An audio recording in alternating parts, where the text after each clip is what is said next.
Hey, how's it going? Just thought I'd shoot this video real quick of my status with the truck. A bunch of my friends, you guys been asking where I am with it because I haven't been driving. It's coming close now. I got a push now. I have a trip coming up, which is up to Idaho to see some old friends. And it's about a 2,000 mile round trip. And it's in 3 weeks or so. So I got the final push to get the truck into one piece and road test it. You know that I did the transmission in it. It was still working, but the bearings were shot. There was a loose gear. The clutch was going out. Um, the clutch hydraulics didn't work right. I had to keep lifting the pedal with my foot to get the clutch to engage. And it was just a big old bag of stuff to do. I added the locking rear axle that I got out of the junkyard. The front end is getting a limited slip, the Eaton True Track, which is actually right here. It's got the ring gear on it now. I posted a video earlier of how I did that. Here's the hot pot piece that did it. So I'm waiting. I ran into a snag with the limited slip portion on the front axle because my front axle has the automatic disconnect unit, if you're familiar with the Tacoma. So when you add the limited slip and you have one of these, it's not really good for the limited slip unit the way it disconnects, because it only disconnects the passenger side and the driver's side will still rotate. In the old differential, it would spin the spider gears at freeway speed, like counter spin the spider gears, which was okay for the original differential because the original Tacoma differential had little needle bearings in there for the spiders, so they could actually rotate, counter rotate at freeway speeds, but the Eaton does not. It has no needle bearings in there. This is one of the intermediate shafts. So as you see, this is just metal on metal, and you could see where this shaft ran on a needle. So to fix that, I am putting a manual locking hub on the driver's side of the truck only. Most guys do it on both sides, but I still want my automatic disconnect unit because that allows me to select four-wheel drive and two-wheel drive when I'm in the low range. I sort of spliced into the circuit and I can manually control the ADD unit when I want to.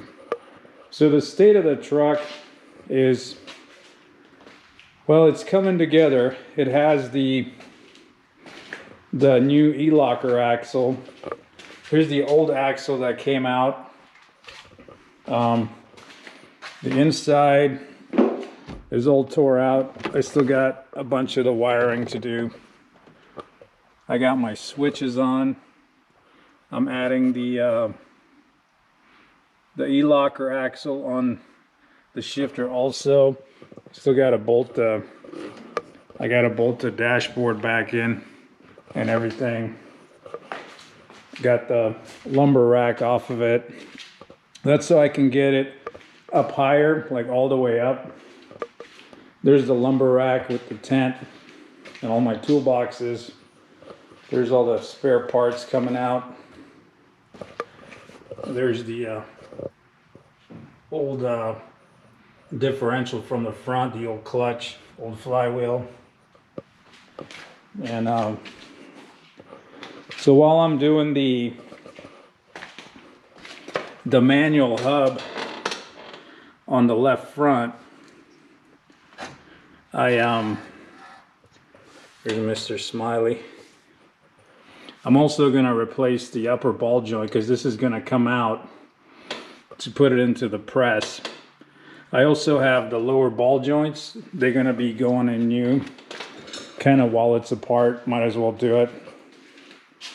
The rest of it got some free oil thanks to my friend Derek. And I'll show you the underneath real quick.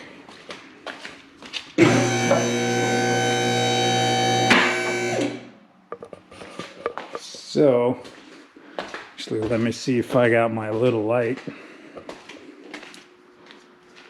See if this car is just charged up.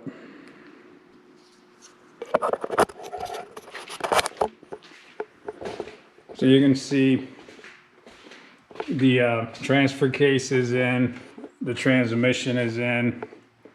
Got the starter. I actually got it started, and I went through the gear shifting. I still got to put the inspection plate back on.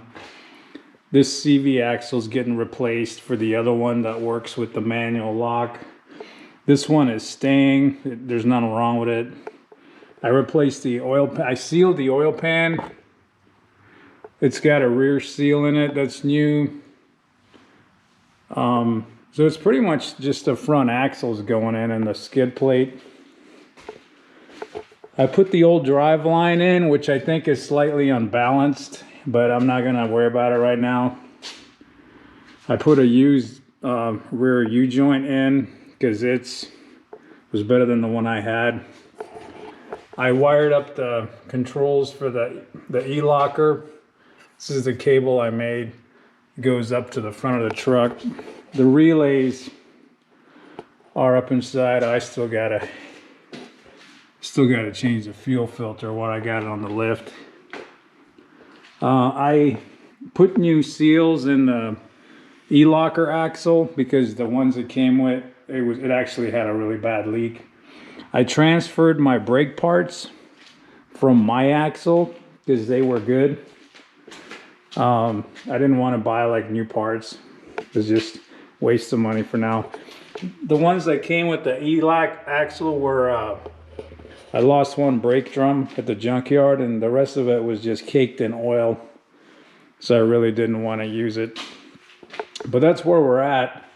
So now I'm just waiting for the locking hub, the spindle to support the locking hub, and the CV axle to support it, the manual locking, and then get these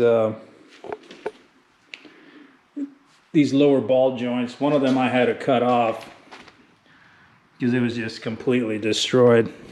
I couldn't get it out, so I just sawzalled it. There's a kid's RCs I've been building. And I think that's it. I had to buy a socket I didn't have to get the pinion gear nut off. So now I have it off. I gotta transfer the bright light.